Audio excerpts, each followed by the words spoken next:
Hi, everybody. Welcome to Suga Sherm. I'm your host, Mike Sherman, with my associate, Sugar Rashad Evans. Down here at H. Greg Lux in Pompano Beach, Florida, for the best exotic cars on the planet, Lambos, Ferraris, Bentleys, Lamborghinis, you got to come to H. Greg Lux. We've got a great show today. Sugar, we've got a guy right here which has got lots to say. Former NFL player, former Delray Beach resident, Kansas State alumni, the one and only Emmanuel Lamur. Manny, thanks so much for coming on the show, bro. Thanks for having me. I'm honored to be here. Appreciate you guys. So you're here with a UFC Hall of Famer, Sugar Rashad Evans, who's on podcasts all the time talking about holistics and being a vegan and UFC. And you're here right now kicking it with us. And I'm so excited to have you here, man. No, thank you. So tell me a little bit about yourself, your career. You had a great career, and now you're retired. You're just kind of kicking back and doing a lot of other things. So let's talk about how you became an NFL player. Well, great question. So first it started off when I was a kid, playing, football with my twin brother, Samuel. And it's been a great journey from there, just growing up and just getting better as I was evolving into an athlete. Well, more so for a student athlete, coming from a Haitian descent family, they thrive and emphasize on education. So I had to be a student athlete first. So, it all came together. And I happened to be so good, playing the sport itself. So that was a blessing. But it's more of a blessing to have, a twin brother to be with and playing throwing catch and things like that nature. And then we fell in love with the sport, and we actually went to school together, Kansas State University, which you just mentioned.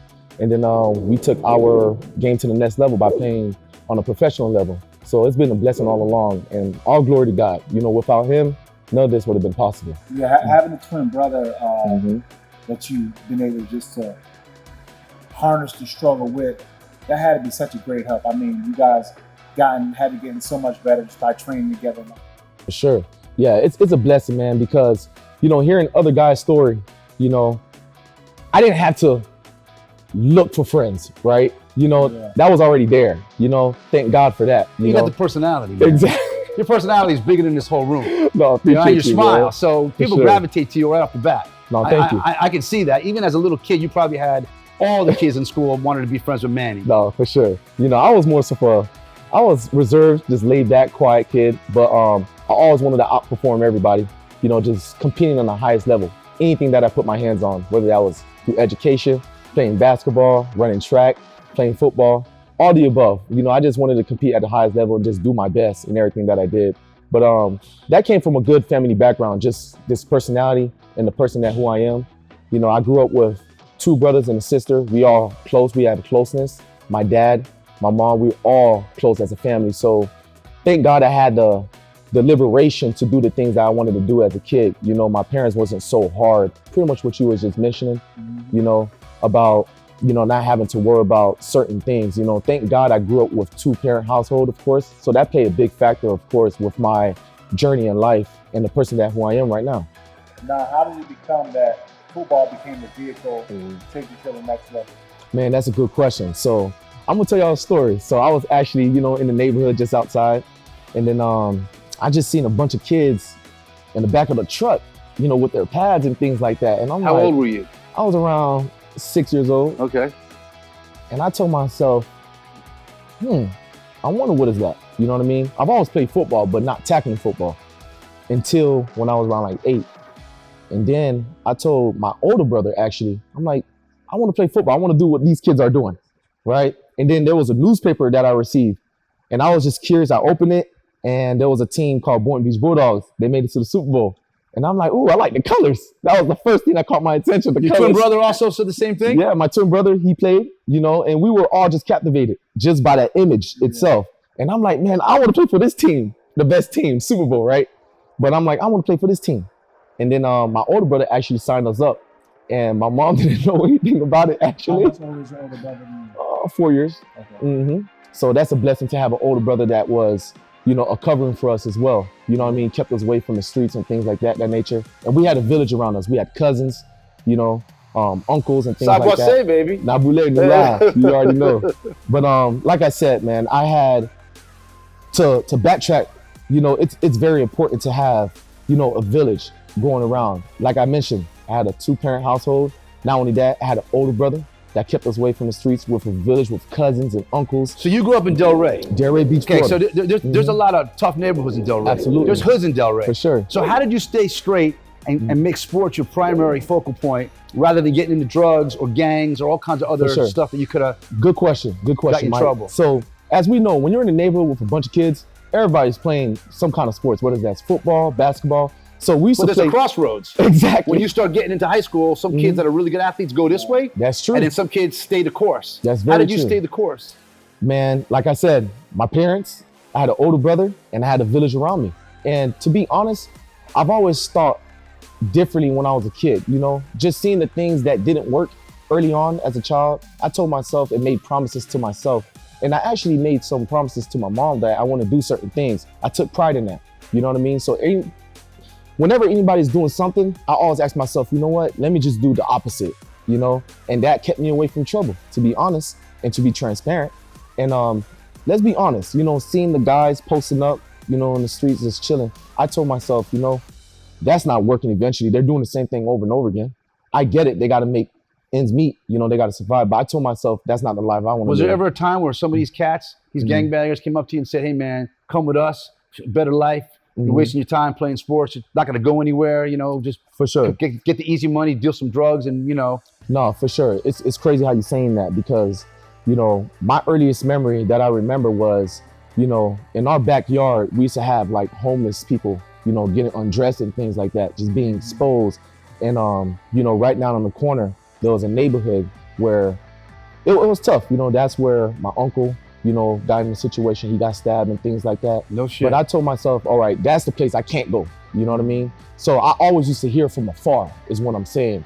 And I just told myself, you know, this is where I will make this my place of solitude, you know, by staying around this area, this neighborhood, staying in front of the house, not coming across this gate. You know what I mean? Just like what you're saying, literally across the gate, there will be something. You know, you'll be You saw it every day. Yeah, in the danger zone, exactly. So my parents, they did a good job also explaining these things as opposed to just keeping it in. So as a child, again, like I said, I always took heed on, you know, just information and when people were speaking. Because in our culture, I'm Haitian, you know, everything is pretty much right in front of you. They're gonna speak openly, right? There's no hiding anything, literally. It's all explicit talk. So I've been exposed early. So for me, like I said, I took heed on the information, just hearing from afar. And I just told myself, you know what? I'm just not gonna go there because I used to hear things about this area. So that's the way I kept away from trouble. And like I said, just making promises to my mom. I told my mom I'm gonna make a difference. Your mom's a hell of a woman, man. She really man. raised a hell of a kid. For sure, absolutely, yeah. So coming out of high school, you know, what was the accolades? Like, what were your accomplishments going into college? I know you had to be the big man in high school. I always told myself never get comfortable. You know, comfort is the enemy to growth. So, you know, high school, of course, being first team, all DB, all American, all star, all team, all honorable mention with the whole state of Florida. You know, it was great, man. It was a beautiful thing. Your brother too? My twin brother, he was a beast, man. You guys must have had to compete who was going to be better. Oh, yeah. There's always one better. And he was a quarterback. I didn't even mention that to y'all. Okay. So, you know, he's the face of the team. You know what I mean? So he got all the limelight. And that was cool with me. I'm like, cool. I like to sit back, just chill, you know? But honestly, to be transparent, you know, he's someone that I looked up to in so many ways because he's so confident. Is he older than you by a couple minutes? He's actually younger. Oh, seriously? Oh, my My God. twin brother's actually younger. But he just embodies this confidence, you know, just knowing. You know, he's very certain. As a quarterback, not only he was a leader, but he was a great follower as well. You know what I mean? He listened to players. He want to have a good time with players. You know, he carried this very captivating spirit, you know, and that's something that I admired because I was, like, again, I was quiet, you know, so it's something that I reverenced as a kid, just from So my you were a brother. quiet kid? I was a quiet kid. I can't say Yeah, that. it's crazy. I know you would never I think can't. that. I see you coming right out of the womb like, No, for Mom, sure. I'm here. Let's get it on. You know? Yeah, for sure. You know though. what I mean? For sure. No, he had this charisma that I always admire. You know, he was always outgoing, very liberated, just free. He did what he wanted to do. And You I guys ever respect fight? it. No, me and my twin brother don't You fight, love him, man. Yeah, man, that's my guy. Is it true what they say about twins? If he's upset, you feel it? If he's going through a tough time, you feel it? That's interesting. I could sense that. You can sense some shit's going down? This is not a placebo. It's nothing like that. You know, of course, because that comes with awareness too. You know, I will sense that something is going on, you know, based off his tonality, you know, the way how he's speaking, his body language, you know, if he's high energy, you know what I mean, if he's down. So I pay attention to all those things, but that's my twin brother. I will sense it. I will know, you know? So, but to go back to your question, you know, with all the accolades and things like that, you know, I always told myself to not get comfortable with anything that I do. Because again, I had a mission, I had a vision, you know, to just make it. Because I wanted to help my parents, you know, coming from Haiti, you know, I wanted to make a better life for my whole family, to be honest. I love that, man. Yeah, for sure. And I made that a priority for me, you know, and the promises that I made to my parents. So I took things to heart, and I was just harder on myself in some ways, you know what I mean? When was that moment where you and your brother realized that, dang, we can do this at the next level? When you're competing at the highest level, when we went to Kansas State, you know, first and foremost, it was a culture shock. Coming from South Florida to Kansas, come on, y'all know You're this. not Kansas anymore. Yeah, I'm like, man, you know what really was a starstruck moment for me? When that first day of practice, I'm competing with, you know, the best of the best, you know, in the state of Kansas, Oklahoma, guys from Texas. And I'm noticing, I'm like, man, Florida football is a little bit different. You know what I mean? I kind of had a step ahead in a sense. You know what I mean? Really? Yeah, because when I say step ahead, meaning my athleticism, you know, I was just separating myself in so many ways, just making plays back to back. You think that was because of you being an athlete, or is the coaches teaching you better techniques? Man, honestly, I think it comes with both, to be honest. But the athleticism definitely played a big part. Being from Florida, you're a 6'6" kid running 4'3". Exactly. No, for sure. You know, as you know, what people don't know is Florida's a year-round sport when it comes to football. Yeah. Right? Playing Little League or playing Summer League, 7-on-7 camps and things like that. Then you have season, and then you right back at it with spring football. Right? With other states, what I was hearing from other folks and players, they don't have year-round football. So that was my advantage. So I didn't notice that until when you're competing in the highest level with other players. And I noticed, I'm like, man, this is a blessing. So, you know, just to make all kinds of plays. And you were dominating out there. For sure, you man. And your brother. First day, yeah, first you day. You guys started as freshmen? I started as a sophomore. As a sophomore? Yep, as a sophomore, yep. All Big 12, and, you know, all the accolades that came with it. You know, it was a blessing, man. And again, just always wanted to just elevate. Well, let's talk about really quick Kansas State. I mean, Florida football, like you said, Florida, Texas, California, 3 biggest in the country. Everybody that lives in Florida, you got Miami, UF, FSU, and now you got you know, UCF and USF and FAU and FIU. So you got a lot of. What made you go to the middle of the earth, man, where there's nothing but farmers? I mean, you know, you got Oklahoma and Nebraska. For sure. But Kansas State, though, yeah. I mean, it's not really known for its football. You know, it's known for its basketball. You had that great basketball coach there from Miami for many years. But football, you know, you got a couple of players. Although you did have Gail Sayers come out of there, right? Who? Gail. It's my time. Okay, that's that dude. I think Will Chamberlain came out of Kansas State. Yeah, I think so. Sanders, that ain't sound familiar. You know what? Do you know who Will Chamberlain is? Will Chamberlain? Oh, man. I don't. All right, Rich. I don't. I know faces. Okay. Faces? I gotta be honest here, y'all. I gotta be honest. He's a young Top man. 5 greatest basketball players of all time. Really? Yeah. I know Mike Beasley. Yeah, he went to Kansas State. That's right, Beasley. With the green eyes. That's right. But man, that was a good question, right? Florida to Kansas. So let me give you some a background story. I was a UM fan growing up, and I actually got offered by UM, which was crazy, and I actually didn't commit to them. I know, you know, as you mature. You wanted to get out of town. Yeah, in a sense, you know, as you get mature and older, you see things differently. You try to see things that matches your morals. I respect that, man. For sure, man. And as you know, coming from the city to Kansas, you know, I had to take all things into consideration as far as like what will be the best place for me and my twin brother. It wasn't just about me.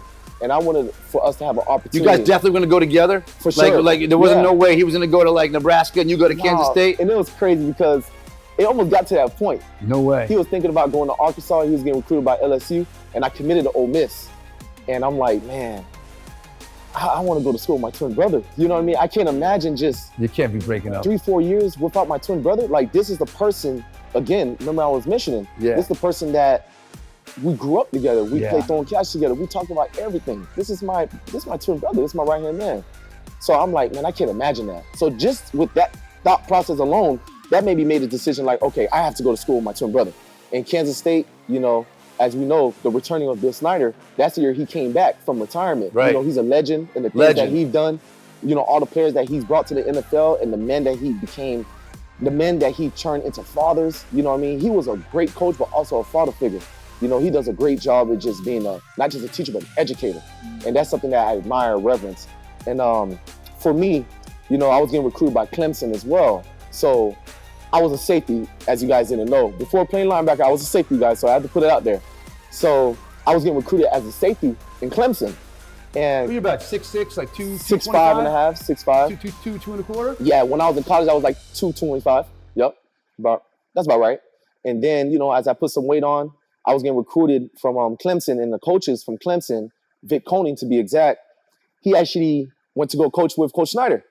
And for me, I'm like, wow, everything is being put together. You know, I wanted to play for Coach Snyder, Vic Koning, you know, and the coaching staff. Coach Kosh, he came from South Carolina University.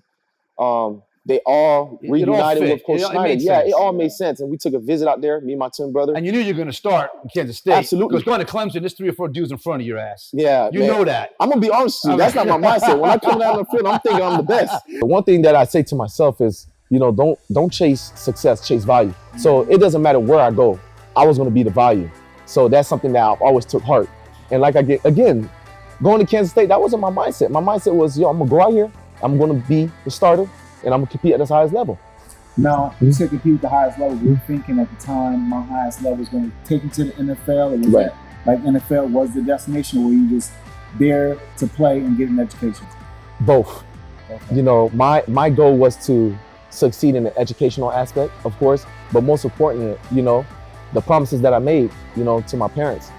You know, let's be honest, transparent. You know, the NFL was an opportunity for me to get my family out of the situation and help out not just my family, but the community, because I have a heart of service as well, to give back and to serve the community and build the community and things like that nature, right? So I always had in the back of my mind, like, if I do everything that I'm told to do and I succeed in the highest level and compete in the highest level and get all the accolades that I can and things like that, you know, there's a strong chance that I will make it to the NFL. The only thing that I needed was an opportunity.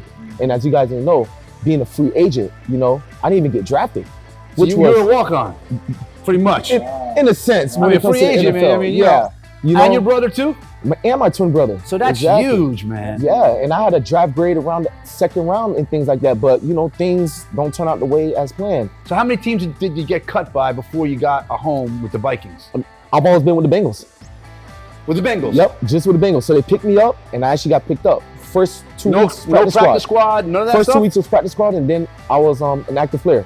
Now, what's that like to make that transition? They brought you in as a practice player, but then they watch you like, yo, look, you got to get them up. What's that like, man? Man, it's everything that I envisioned. You know, of course, not being drafted, it gave me this. Oh, yeah, I had a tiger. It gave me this fire. Yeah, you know what I mean? Yeah. And like I said, I took pride into it because like you were on America's The Ultimate Fighter. Oh, really? Yeah, you're the same way, man. Yeah. No, that's dope. But to answer your question, you know, it gave me this edge, man. Like, it gave me this fire. And I'm like, you know what? Now I really got to not prove to them, but prove to myself, you know? And every day in practice, I treated it like it was my last. I went hard. But they're like, oh, you know, man, stop trying. Are we just drilling right now? Literally. You know, even in, now you just brought me back into times. Even when times when we were doing walkthroughs, I'm still going hard. You know what I mean? But I had to learn how to practice within the vicinity. You know what I mean? Being a pro and things like that. But, you know, I just couldn't wait to just put the pads on and just showcase my ability because I was so hungry, man. And I actually had an injury. And, oh, my gosh, when I tell you I was just contemplating like, man, would I get cut and things like that? You know what I mean? And I told myself, you know what? I'm giving all I got. You know An injury before you made the team? Yes. Wow. I had a hamstring injury. Yes, I had a hamstring injury. And few of the guys came up to me. Vinny Ray, good friend of mine. That's like my brother in Christ. He spoke into me. He was like, don't worry about it, man. You've been balling all year, all camp. You know what I mean? And my dog Pac-Man, you know, he spoke to me. He's like, man, yo, Don, man, you good, bro. Don't even worry about it. Reggie Nelson. Pac-Man Jones? Pac-Man Jones. Oh, man. He came up to me. He's a real solid dude. You know, he came up to me. He's like, man, don't even worry about it, bro. You know what I mean? You did what you had to do. And Reggie Nelson, Vontez Burfict. What about what's his face? Ocho Cinco. Did you play with him? No, he actually was. I think 2 years before me. I got you. Yeah. So, you know, these guys, man, they're real solid dudes, man, because you know they were pros. You know what I mean? The Pac-Man. You played with Gio Bernard, right? Giovanni Bernard. No, he's a Haitian descent. That's a Haitian descent. And That's he played my guy. Delray Rocks. You probably played against him when you were in Pee Wee. Yeah, we probably did play against each other. Oh, really? Yeah, that's my guy, man. That's family. Gio's my dog. And he's all about the Haitian community. No, for sure. He gives a lot to Haiti. Absolutely. And Evanston. Absolutely. And his older brother, Everson. Yeah. So, you know, there's real solid people, man. When you down, you got some real OGs, you know, the guys that really been through the thick and thin in the game, understanding the game in the NFL, you know, them speaking life into me, you know, all those things help, you know, them voices. And at that time I was under Mike Zimmerman, you know, he was a legend when it came to being defensive coordinator, coaching Dion and those guys, you know, so it was amazing just, you know, playing underneath those guys and the coach himself, you know. I learned so much, man, and I just always believed in myself. Was that Tubby Smith back when you were playing for him? No. At Cincinnati? I had Mike Zimmerman, Paul Gunther, Marvin Lewis was the head coach. Marvin Lewis? Yep. Yeah, Marvin Lewis. My bad. Yeah, you know, he's a defensive mind. You know, he coached Ray Lewis and things like that. So it was an honor playing with him too. You know, playing with, not playing, but coaching, you know, the great linebackers. Ray Lewis is one of my favorites. You know, and I just what's felt it like, honored. man? What's it like when you made the team, man? You're with all these friggin' pro athletes. For sure. And you're a small kid from friggin' Delray Beach. For sure, that grew man. 6 inches in high school. Did you say to yourself, what am I doing here? How'd this happen? Man, it was all written, Mike, it was all written. You know, when God has something written for you, it's for you. And I was just taking in the moment, man, just soaking everything in. And I told myself, you were blessed. I'm blessed, man. I'm going to make everything out of this. You know what I mean? Just giving it all I got. You know, because the moment go by like this.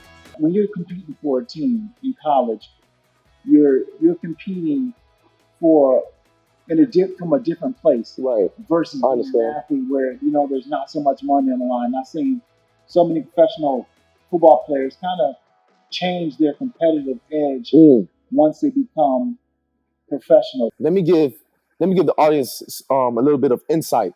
You know, coming from college and transition into the NFL, there's this gap. You got a few players that will make it to the All-Star game and combines and things like that, right? So there was a time where when we're done playing with the season, All-Star games, right after you got to play in these All-Star games that you've been selected into. So there's barely this window of having a break. So as you transition into that, now you're competing with guys all around the country. Wow. You understand? Yeah. And now you got to get prepared for the combine. You know what I mean? And pro day and things like that. So there's this small window where it would define how bad you want it. Now everything's gonna be summed up. Is it like this much? Nearly this, like it's barely time for yourself. Wow. I'm talking about, you mentioned Tony Villani. That's where I trained at. Tony is an awesome guy. He's a great trainer. He's one of the best at what he does. You know what I mean? And I have so much respect and honor and just almost respect for this guy because he's, from his track record, you know, you've seen the things that he's done, getting guys faster, you know, and changing their draft grade and things like that. Even with myself, you know, he's done a great job just cutting back on time with the 40, and that opened up a scout's eye even more. You're 6'6" and you run a 4.3. Yeah, You really ran a 4.3, man? I ran a 4.4, man. A 4.4? Yeah, I ran a 4.4. A guy like you, that big, was a 4.4? Yeah, 4.4. To go back, you know, transition into the All-Star game and then getting ready for pro day and combine and things like that. It's nerve-wracking as shit. Oh my gosh. And then right after, understand, you got to go into rookie mini camp once you get picked up. So there's barely time. But like I said, were you guys on the HBO at the time? Hard Rocks with Cincinnati Bengals. Yeah. That was 2000. That was when Gio was on that team. When he yes. was with the van. Yes, that's right. With his girlfriend. I believe that was 2013, 14. 2013, 14. You with them then? Yeah. Oh my God. Y'all should go ahead and check it out. Yeah, I saw that one. It was good. It was Gio was on that one. Yeah, that's right. It was good times, man. But to go back, you know what I mean? Just, it defines everything within yourself. You know, how bad do you want this? You know what I mean? It's going to test your mind, your will, everything that you believe in, everything that you work hard for. You know, and I told myself, yeah, I belong here. Because honestly, it didn't faze me. You know what I mean? It's like I wanted more. I was so hungry, you know, being a free agent. You know, and your brother also free agent himself. He was a free agent too. Now did he make a team when you made a team simultaneously? No. So that's so you made the NFL and he didn't at the time. He didn't at the time. Oh, he actually man, he was happy for you though. Absolutely. Okay, that's your trend, man. We're one, man. No animosity or any jealousy. None of that. No, me and my twin brother were not like that. If you know us, you will know that we have a close. You guys push each other. Nearly. everything that we do. So what happened? Honors. So you made the Bengals and, Yep. and So he was getting calls and things like that. He had workouts, right? But Yeah. he transitioned into the arenas, playing CFL, and that's when he went back to the NFL. Yeah, it was dope. His story is amazing because he never gave up, and that actually motivated me. Yeah. You know what I mean? Yeah. That gave me a sense of motivation, like, wow, he's still trying to get in it, and I'm here, and that motivated him, I'm sure. But we piggybacked on each other. But it's been a blessing all along, man, and just playing at a highest level, with one of the great coaches, Marvin Lewis, Mike Zimmerman. There's so many coaches, man. And I'm just honored and blessed to just have the opportunity, to play in a realm where I've envisioned all along when I was a kid. You know what I mean? Able to help out my parents and the community and give back and serve people, homeless shelters and things like that. That's what I love to do because I always wanted to do that. I want to ask Rashad. I want to ask you something really quick, Rashad, and I want you to answer the same thing. Okay. You're a Hall of Famer, world champion. You knocked out Chuck Liddell and Michael Brisbane and a lot of great guys. Who was one of the toughest guys that you fought against, and who was one of the toughest running backs that kicked your ass every time you played him? All right, I'm gonna go with you first, Rashad. My toughest opponent has always been myself. But there was one guy out there that kind of made you a little nervous when you wanted to fight him. Anybody? Everybody made me nervous. But I was always scared. Everybody made me nervous. Did anybody ever get you in a position where maybe he was a little dirty? He was a little. Yeah, I mean, listen. I mean, I've had some really good fights. Some tough fights. Lost some tough fights. Had fights with John Jones and stuff like that. And those are all great. But outside the X's and O's, it wasn't about more or less what they did, more or less of what I did to bring to myself. So who did you play against that was a dirty son of a bitch? I like Marshawn Lynch. I played against Marshawn Lynch. He's a tough son of a bitch, man. Yeah, he plays with fire. There's no emotion out there, right? None. Listen, when you get on that battlefield, man, you better buckle up because we all trying to get it, Everybody trying to feed their family. Everybody getting paid. You know what I mean? So to each his own. He don't even talk to anybody. No, he's mad cool, man. He's solid. During the game? He's cool because that was my teammate as well when I was with the Raiders. So he's a solid dude, man.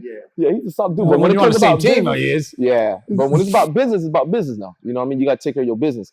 But I played against Steven Jackson, the running back. He's a beast because he was tall, but he had weight. There's a lot of greats, man. He went to school with Everson Bernard. He's an Oregon State kid. No, for sure. What do you do when some of your buddies, some of your peers you played high school ball with, they didn't make it to the pros? You say, oh, man, I could do that. Or I could do that. You say, listen, man, you have no idea how intense it is on that field. No idea because, again, you have football and then you have the professional business side of it. You know what I mean? So people don't take on those things as well. You got to consider all those things. Yeah. It's not just playing on the field. Talk about what it means to be that athlete and that business person.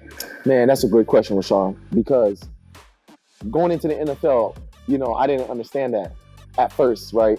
And I'm like, wow, this is a business. You can literally be just as good as the first rounder or better, or the second rounder, third rounder.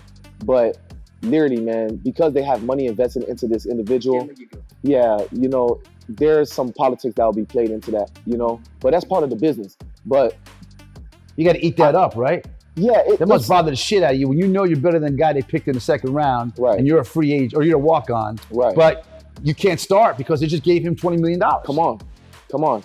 That's where you have to literally compartmentalize two different mentals. You're like, wow, okay, that's when it really hits you. Like, okay, this is the business, but it also defines your will.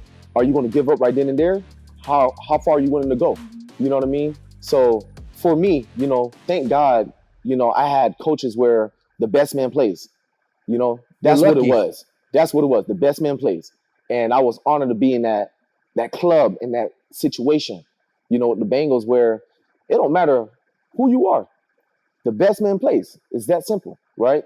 And again, there's some politics that goes into it, but once you learn the business, you understand it, you will know how to face it, because now it teaches you not only to become an athlete, but to become a professional. And for me, what I had to learn quickly was, okay, this is not only a business, but it's a production game as well, right? You have to produce, because at some point, they're going to look at what you're able to do in the film. You're not just in the film room, but are you a leader? You know, are you making everybody else better around you? You understand? So you're in an investment, right? They got to include everything. They got to think about all the things that comes with it. Being a professional, as an athlete, are you serving the community, right? Are you helping the team win? Are you a cancer to the They team? look at all that stuff? Yeah, you have to. So if you don't Because- participate in a nonprofit or help your community For sure. or do any like NFL, commercials, For sure. they want the whole package. Yeah, they do. Because think about it.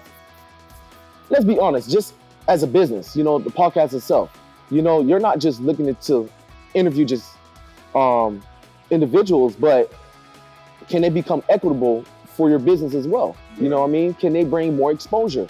You got to think about all these things. That's what makes a good business as well. And in the business, there's clients, right? Which is players. So the players is what make the team. So as I'm thinking about things from another spectrum, just thinking outside the box, it helped me to play better because now I know how to treat people, how to talk to people. You know what I mean? Little things like that, man. I'm telling you, when it comes to the NFL, it's all about the little things. Everything is calculated. Everything is calculated. So I'm intentional about everything that I do. When I'm walking in the building, how am I treating people? How am I serving people? You know what I mean? Am I a person that's just being from afar and being in the distance? Your parents had a lot to do with you, man. Come on, man. I mean, come on. You got that smile. You guys both have those characters. No, he had for great sure. mom and dad growing up. Great. He's got how many brothers and sisters you got, Rashad? Oh man, there's 7 of us all together. 7. Wow. You got a huge family. There's 4 of us. Okay. Yeah. So just to go back on that, you know what I mean? I'm thinking about everything. You know what I mean? Being on time to work. How are you dressing? How are you talking? You know what I mean? How are you treating people? You know what I mean? All these things, man, I took it to heart for me to say, you know what? I'm going to become an equity in this business. I'm going to treat people as such, with dignity, with respect. You know what I mean? The coaches, the players, the janitors, the cafeteria workers, the chefs, everybody. You know what I mean? So that was something that I felt like I was different in because I was even thinking about the workers in the hotels when we're traveling. I can tell right people now talk. why they kept him on the team for 10 years. No, for sure. You made everybody else around you better, man. For sure, man. When I was in a position and I felt like the fight game was too political and I wasn't getting opportunities because of political reasons Right. and whatnot, I did take it personal. Right. And when I did take it personal, it only hurt me. It hurt Mm. my opportunity for one, but it hurt me even wanting to compete. It kind of took a little bit of the love I had for competing away because I allowed it to bother me. Wow. Instead of seeing it for what it is. So for a few years in my career, me taking it personal, it kind of hurt me. I didn't know that, Rashad. Yeah, that's deep. That's deep what you're I talking did not about. know that at all. Because you're right. In the profession, there's so many politics, and it's right in front of you, right? But you didn't take it personal, and that's something I took pride in because I told myself, if I do that, I'm missing an opportunity. Not only that, but coaches talk.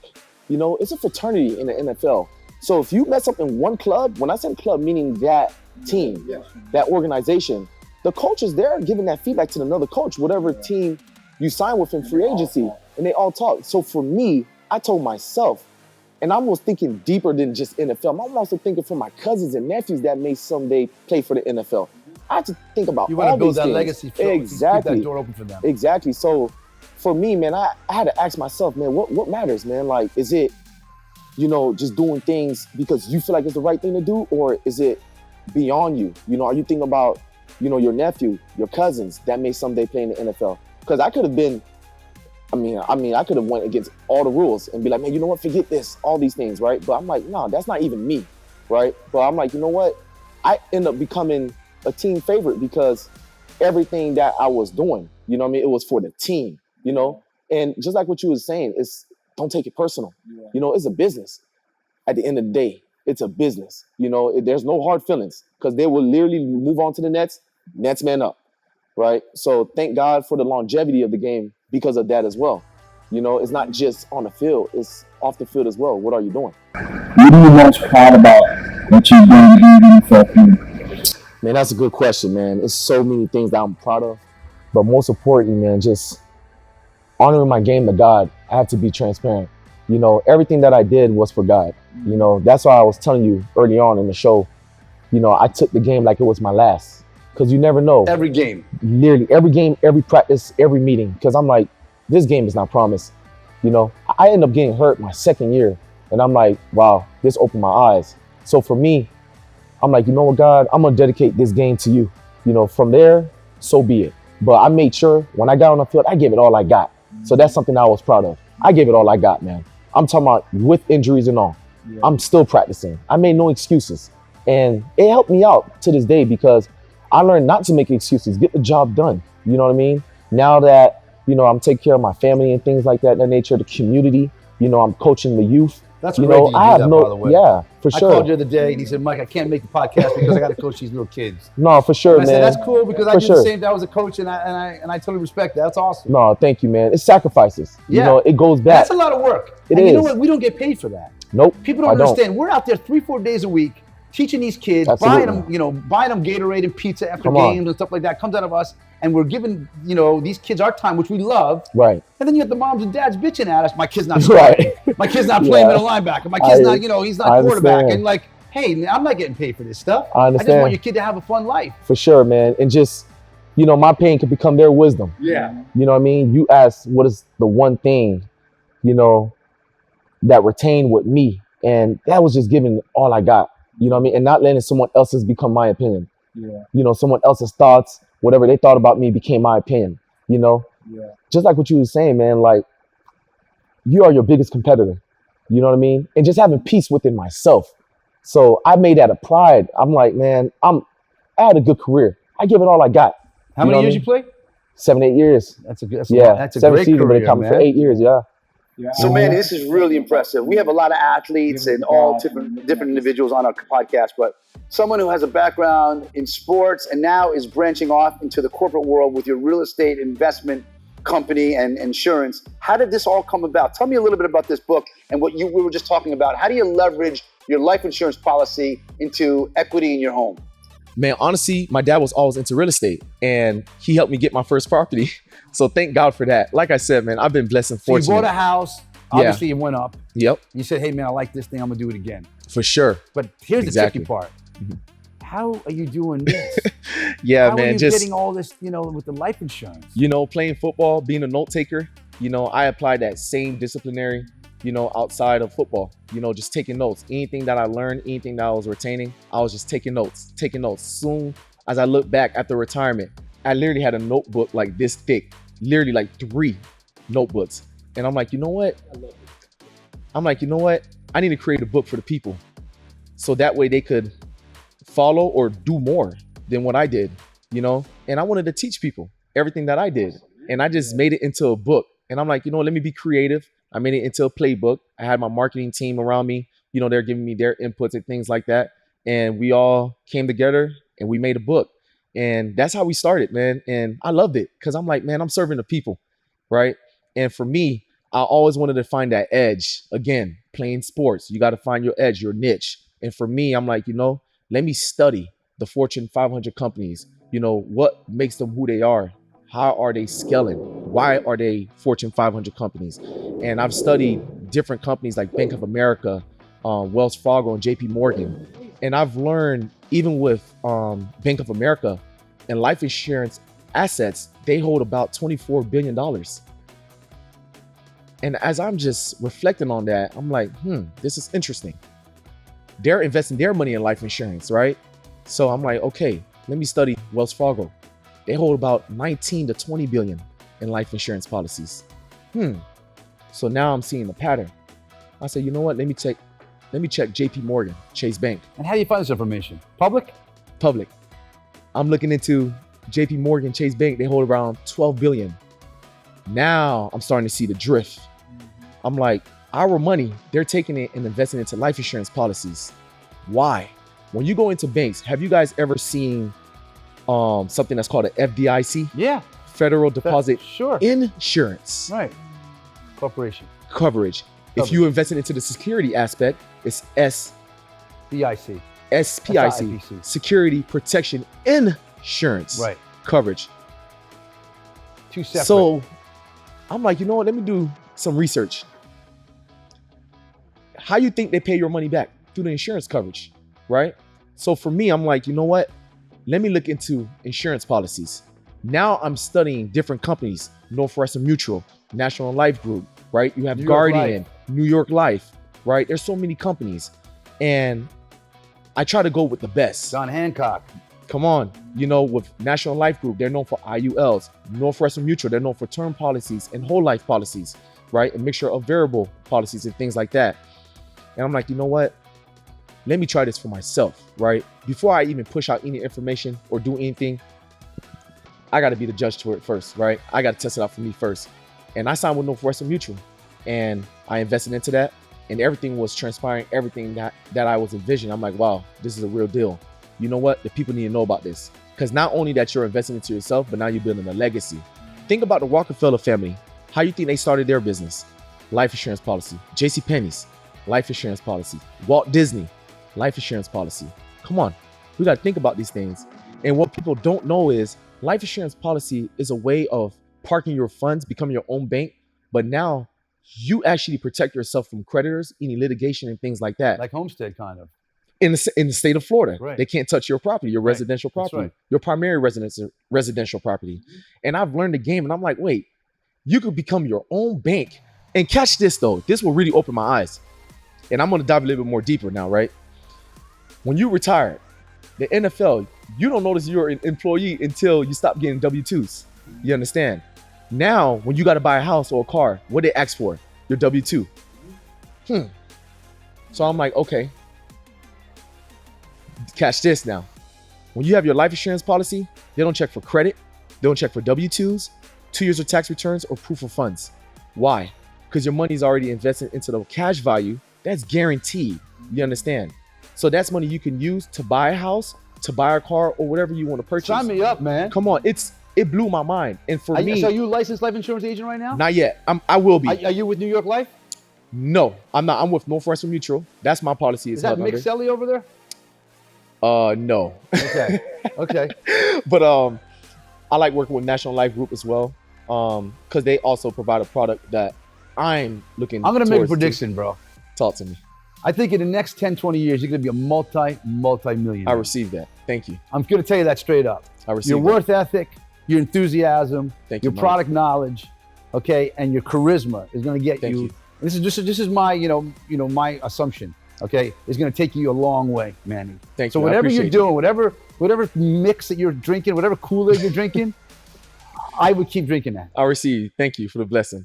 This is like Cliff Man, Notes, thank you, man. Shaw. I It's like appreciate you real estate for dummies, man. No, for sure. I mean, man. it's so self-explanatory. It's amazing. Very easy read, straight to the point. It's not complex, right? And if you have questions, you can ask me questions anytime. I just love to serve and give back. This is all to build families and generations after us, right? Just finding my niche, finding my legacy, and this is it, because it's not when we die, it's not if we die, it's when we die. Death is inevitable. As you guys know, the passing of my father really opened my eyes. And for me, I'm like, you know what?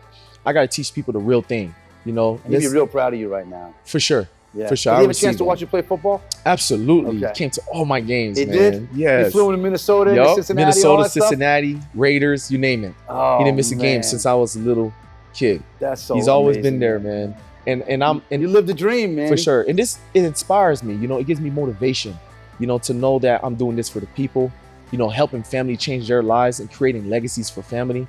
A lot of people, it's not that they don't know, it's because they're not given an opportunity to learn it, and I have the patience to do that, to teach them and to teach them the in-depth part of it, right? Because we hear about life insurance, but sometimes that can be a scary conversation. You know what I mean? But for me, I'm like, you know what? Let me be creative in this. What's your end zone? Where do you want to go with this? Good Next question. 5 years. Good question. What will happen? And I'm speaking into existence for myself, is family lives will be changed, but they will also teach everything that I've taught, impacting lives, helping others. I want to be a person where people will say, wow, he was transparent about everything and he used these policies to build a legacy for his family and to help the community through real estate. For sure. I really enjoyed having you, and that comes from the heart, and I wish you nothing but great things moving forward, bro. Thanks for having me. I appreciate you guys. I'm honored, man. This is Mike Sherman and Suga Rashad Evans with the one and only Manny Lamur. talking about football, life, making money, and everything else that comes with it. Suga and Sherm.